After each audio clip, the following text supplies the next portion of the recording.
Thank you, Madam Speaker. Madam Speaker, I also rise to support just so that we get a law in the country to work. But honestly speaking, in my consciousness, I find it very sad that you can put 20 shillings.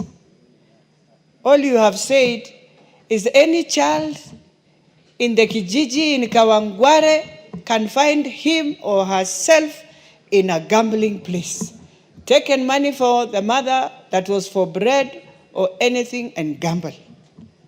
Madam Speaker, the most sad part and the most risky part of gambling addiction, especially in children below 20, is that the development, particularly of your prefrontal cortex, of your brain, that is used to give you the mind of decision making, deteriorates completely. And that child after that, Madam Speaker, will find themselves in challenges many years.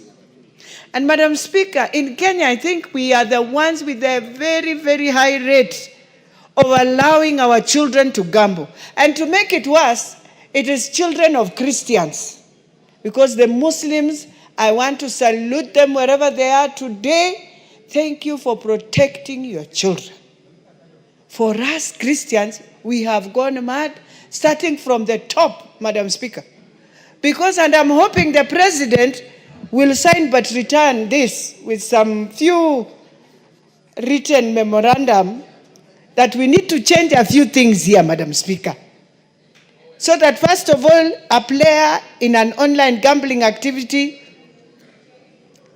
it shall not be bet on amount of less than. Now what is 20 shillings, Madam Speaker? It should be 50, so that we remove the young people from there, because getting 50 will be a bit hard.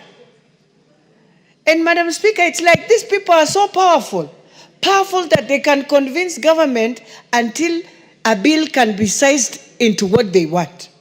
It is wrong. These are the things we were saying. It is wrong in what we are doing to our young people. Madam Speaker, the other thing is depression. When a young person loses, first of all, he gets into anxiety. He tries and gets into a secrecy thinking, oh, next time I can win and I can win. And he continues losing. The next thing, he's in depression. The next thing, he's in a suicidal ideation, which is the most sad thing. And many have died because of that. And now we are here again.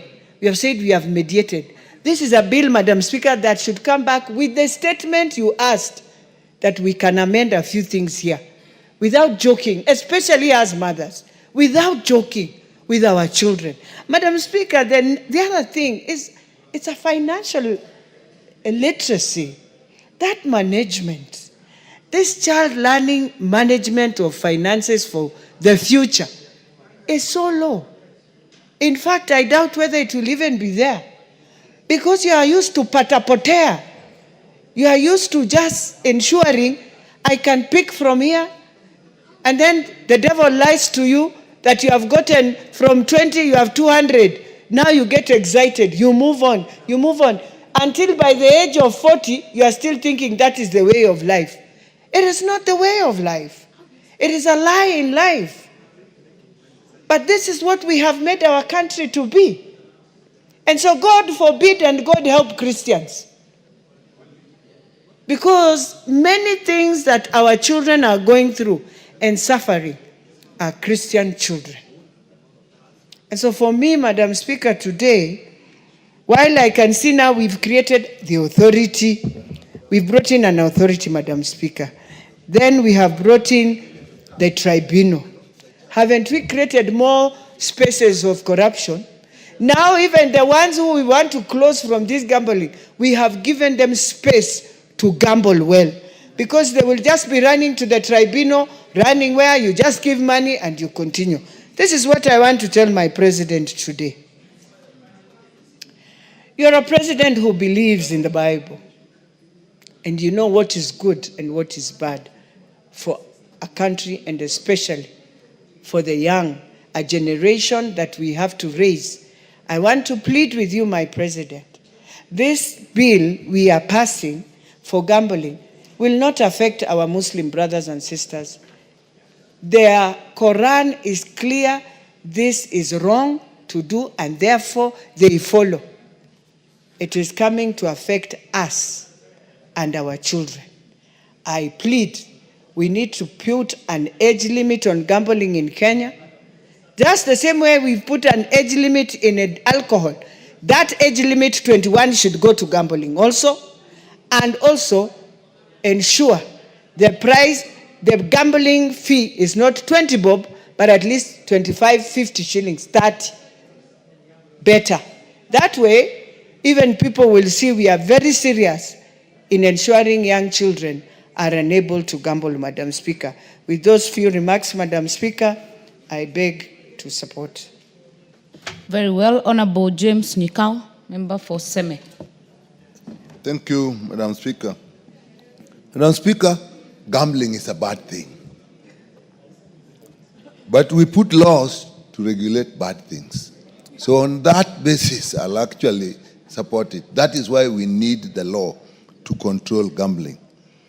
But I support it for one main reason, that the committee has attempted to look at areas where we have problems, like the effect on tax, the effect on money bill, the statutory provisions of who own it, and that they must be locally based, that the shares must be local, and very importantly, Madam Speaker, that in online gambling, we have put that there has to be security guarantees. I think that is important.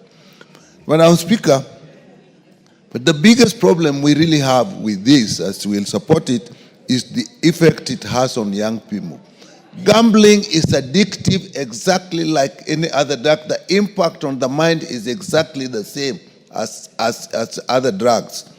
And worse still, when it has had an impact on you, it drives people directly to use of drugs.